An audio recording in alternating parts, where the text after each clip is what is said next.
Mini tumbled gemstones. They're just wonderful for making jewelry pieces with wire. So I'm going to show you some of the designs I've come up with. Here's a beautiful bag of these tumbled gemstones from Charmers Gems.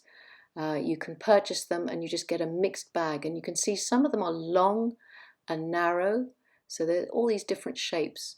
Some of them are tapered, and these are great for wire wrapping in a sort of cage-like way. And every time you do it, it'll look different because each stone is unique and each shape is sort of completely original. None of them are drilled, so these long ones are also good for rings. You can make some very sort of nice designer rings. Then you'll get some nugget shapes. They're sort of rounder and chunkier, so they're better for caging with wire.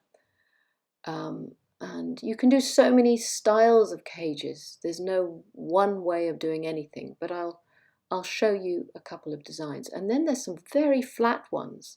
So these flat pieces, they're almost like mosaic pieces. I found that I could make a little sort of a suspension link and glue the spiral part to the back of my piece.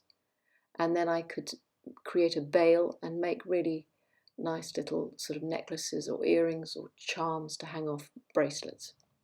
So let's get started with this first idea, which is the spiral back. So here's a very flat piece, and I'm going to show you how I get started. So I'm using 0.8 of a millimeter. I'm just going to the end of the wire on my spool, making a little hook, squidging that together, and it's just like a head pin really. And then I'm going to hold that in my flat nose pliers and create a tight spiral. And the size of this spiral must not be bigger than the stone that you're going to glue it to, because you don't want it to stand out at the back. This is just going to be where the glue is going to hold it on. And then place your round nose pliers after the spiral to create the link. And that's where you can cut it off if you just wanted one link at the top of a stone.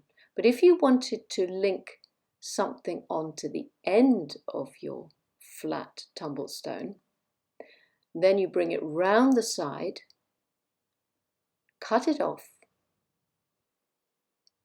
and then you're going to create another link with that end. And that other link should sit opposite the first one. So I'm curling it around and around and around until it comes opposite that first link. So that's my tight spiral with two links, but as I said, you could have just done it with one, so it would just be a spiral with a link.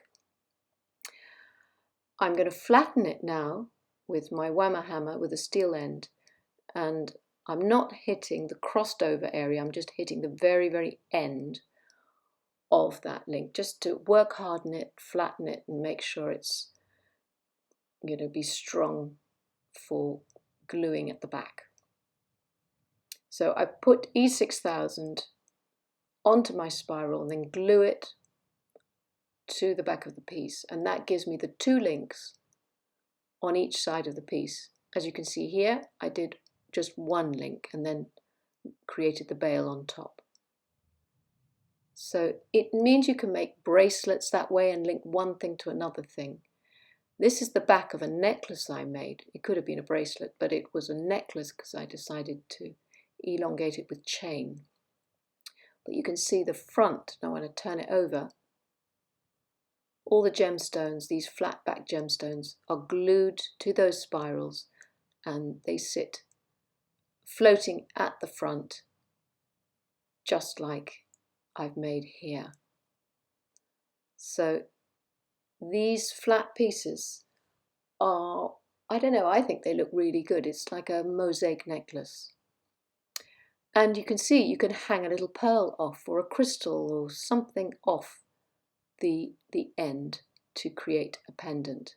Now I'm going to show you how to make a bail, because you can make these bails to really make your pieces a bit more decorative. You can see there's many different types of bails, many styles, simple jump rings or just swirly patterns of wire. But this is a favourite of mine. I use this quite a lot. I call it a butterfly bail because it's a bit like butterfly wings. So I'll show you how I make this one with 0.8 millimeter. This is silver plated copper.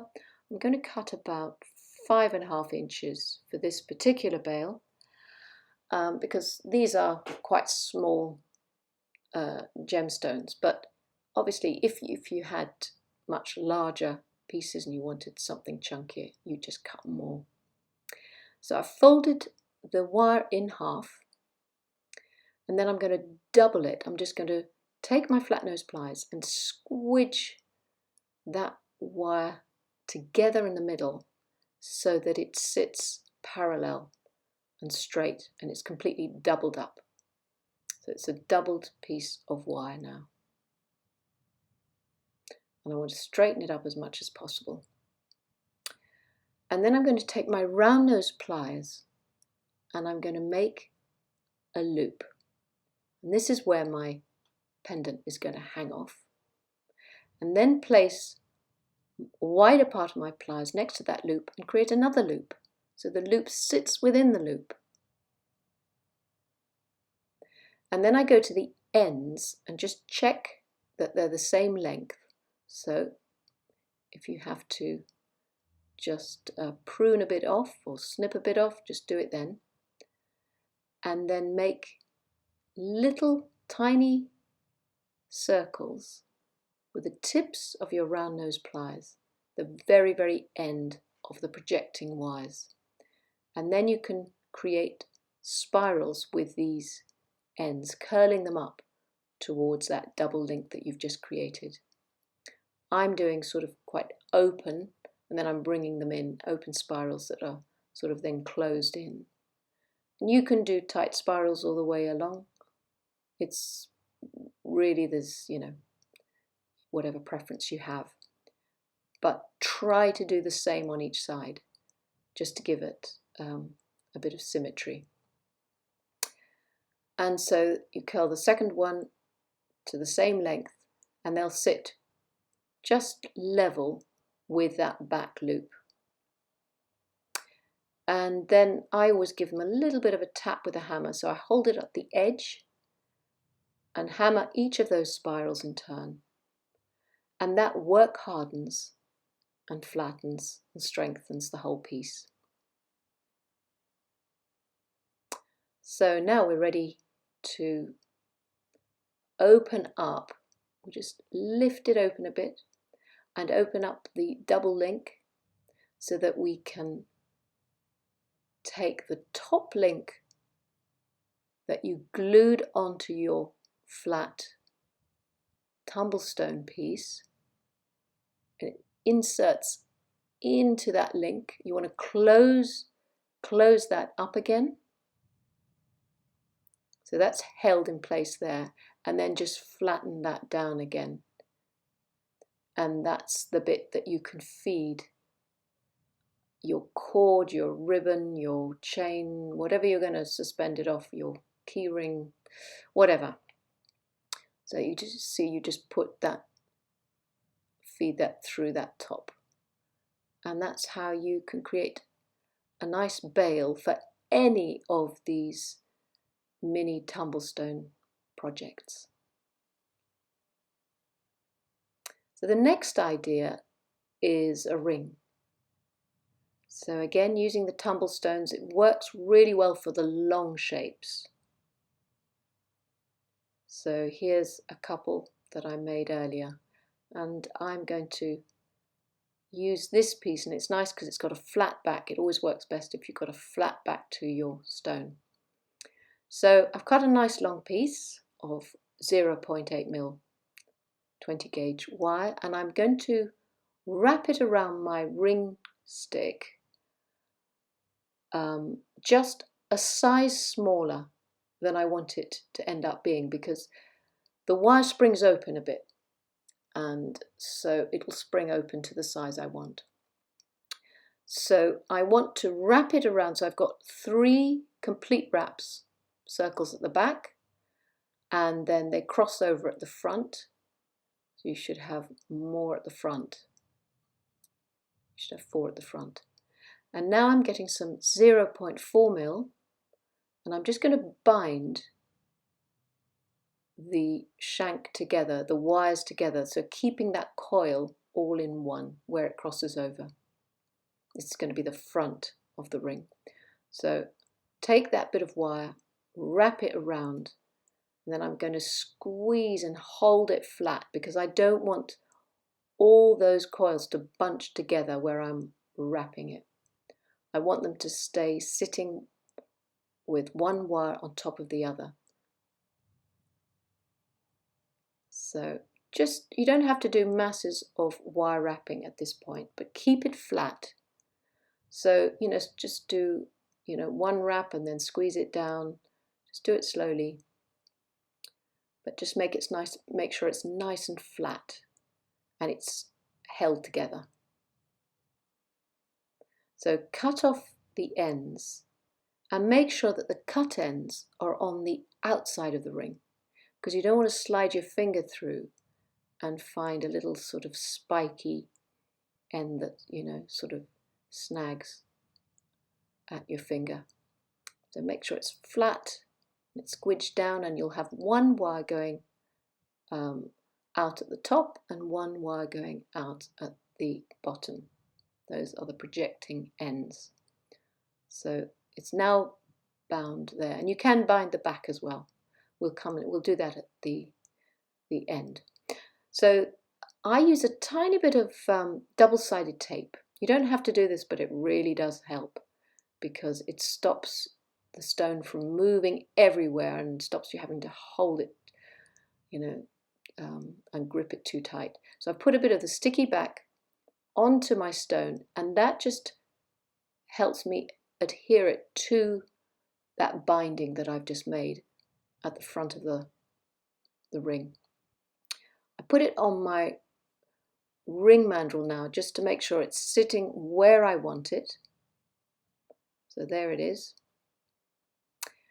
And then that just helps me grip it in place. So I take one of the wires and wrap around the top of that stone, leaving an end, turn it over, and do the same at the other end with a bit left over. And then with that leftover projecting end, I curl that in and make a sort of spiral end that will give me a base so that the stone cannot slip out. So it's like a top, and I just flatten that down, because each stone is a different shape. Obviously, some will be pointed and some will be flatter, and then I do the same to the other side. So sort of an open spiral, really. Just curl it around. It doesn't have to be perfect, because the stone is definitely not, round or anything like that. So it's just as long as it can sit and sort of hold that stone in place, so it can't slip out the top and it can't slip out the base.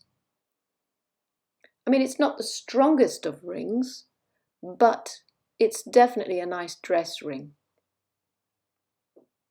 And then you just make sure, manipulate the wire, push it, just make sure that it's, it's holding tightly and that it's not loose, because the more you manipulate and push the wire around, the more it's going to work harden. And now we can just do a little binding at the back to hold all those coils of the shank together. So again, 0.4 mil, and I'm just doing a few more wraps around the back, and that will mean that the shank is all held, all those wires are held together nice and neatly as a sort of more of a solid band. You can wire wrap the whole of the shank, which obviously takes much longer, and I didn't want to spend ages on this, but you know, if you've got the time and the inclination, it looks very neat to do that. But this just also gives it a sort of nice finished look. So make sure those ends are completely flattened down. It's nice and neat. And if it's misshaped at all by squeezing it with the pliers, you just put it back onto your mandrel and gently tap it with the hammer while it's on your ring mandrel to reshape it. And you can see how that looks. As I say, this is much easier with a longer stone like that rather than a round or sort of more of the chunky nuggety shaped stones. So that's an idea that you can do with your tumblestones. The next thing I'm going to do is cages. Cages are just the best thing to learn how to make because they'll fit all these different shapes, the long shapes, the nugget shapes, and I'm going to show you some different styles of cages. So the one I do for a longer gemstone, I start off by creating a circle in the middle of my wire, and then I create a circle at one end and create a tight spiral and bring that in towards that middle circle. So this is for a long stone or a large stone. It works both ways, but I want to make sure that that spiral is the width of my stone. It can't be smaller because otherwise it won't hold it. And now I've gone to the other side, the other end of the wire, and I'm going to do the same thing, curling it in the opposite direction and bringing it in towards that center circle. If I had a tumblestone like this that was thin on one end and thicker on the other, I'd just make one spiral bigger than another so that the bigger spiral goes on the thicker end. So now you start pushing out those coils to create a top and a bottom to push. Hey, hello Leo. Sorry, this is my cat. I do apologize. He obviously likes the look of all these gemstones. Anyway, you push out the coils and then take one end and position it where you've got the top of the spiral of the cage and push it in and then stretch the wire over to the other side and then work on that. And you can see you have to start pulling the wire. The wire is silver plated copper, and the copper has a really nice elasticity to it. So you can see I can just gently ease it over the stone and it stretches out and those coils open up to grip around this beautiful tiger stone. And I'm just sort of pulling out the link at one end so that I have a suspension link. The other end is going to be the base. It's going to sit on that. And you can see where that loop was is now sitting on the side, and that just grips it better around the stone because there's more to hold on to it. So keep working sort of moving it around, maybe giving it a little twist and a tweak to tighten it. That makes it hold better and it sort of strengthens the wire. And just keep manipulating it until it feels like it's really hugging and gripping the contour of the stone. And you'll see each time you make, something like this, it looks different because each of the stones is a different shape. Now, something like that, which is more of a tapered shape, I'll show you a completely different type of cage. This one is a tapered cage. So start off with again a circle, create a tight spiral, and again the spiral must be the diameter of the widest part of your stone that you want to put inside that cage. So keep curling it. I'm working off a spool until I make it the same, the girth of my stone. It's got to be otherwise it's never going to go around it. And then I leave a tail, and at the other end on that tail I'm going to make a circle, but this time I'm not creating a tight spiral, I'm creating an open spiral because I want this to have a flat lid. I want this to be a tapered cone with a flat lid. So as I come in towards my tight spiral, I check it's roughly the same size, then I work with a tight spiral in towards the open spiral so that one sits on top of the other. So there we have one on top of the other. You've got a tight spiral on one side and an open on the other. And now I'm going to push the center out to create spaces between those coils and create this cone shape spiral. You've probably seen me do this a few times in different projects. So that open spiral is just like a lid, and the other one is the cone. And then stones that are long or tapered can fit in to this cone cage. So I'm just going to push the wire down around it, then bring the lid on top. And because this is quite a flat stone, I'm going to have to squeeze it to take the shape of the stone. Squeeze the wire around and it will start taking the shape of the stone.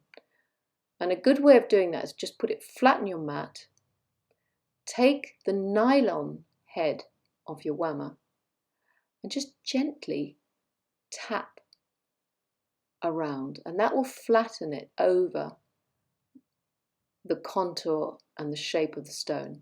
You've got to lift up one end to have a link so that you can use it as a pendant drop. So that's your suspension link there. And then just start flattening the wire around, pushing the wire so that it molds around the stone. If it's a bit loose, you can always tweak it and make little sort of twists to tighten it around the stone. You just need to, each stone, I can't sort of tell you exactly what to do because each stone is so unique. That's why I'm doing so many projects really on this tutorial, because it just shows you that, there's no one way of doing this. But this just gives you ideas, these sort of cage-like wire wraps that just fit to any shape, really. And that's about it. All you need to do is put a jump ring at the top, and then you can create either one of those nice butterfly bails, or make your own style of bail, or if you've got ready-made bail, and then feed a chain through the top, and you've got some lovely pendants. So experiment with this sort of idea for the longer shapes, and then for the nugget shapes, or the sort of more chunky ones, I would just make a regular cage. So that's just a circle at one end, circle at the other, and then that's just spiraled tightly around. And once that spiral gets sort of a reasonable size, you then start on the other one. So you turn it over and then start curling the second spiral. And you want to try and get them roughly to be the same size, because this is going to be for a more sort of nugget, chunky nugget type stone. And this time you bring those two spirals completely tight in towards each other. It's like a big swirly S. And once you've done that, you just make sure that your stone, or you've got a stone that fits that diameter. And then you fold one spiral on top of the other, flat, squish. And now you're going to just pull out the top center links. Just pull out those top circles, sorry, middle circles, and then start stretching the coils so that the spaces open up between the coils. And then take whichever one of your mini tumblestones you want to push in there and place them in that widest part, in that center part.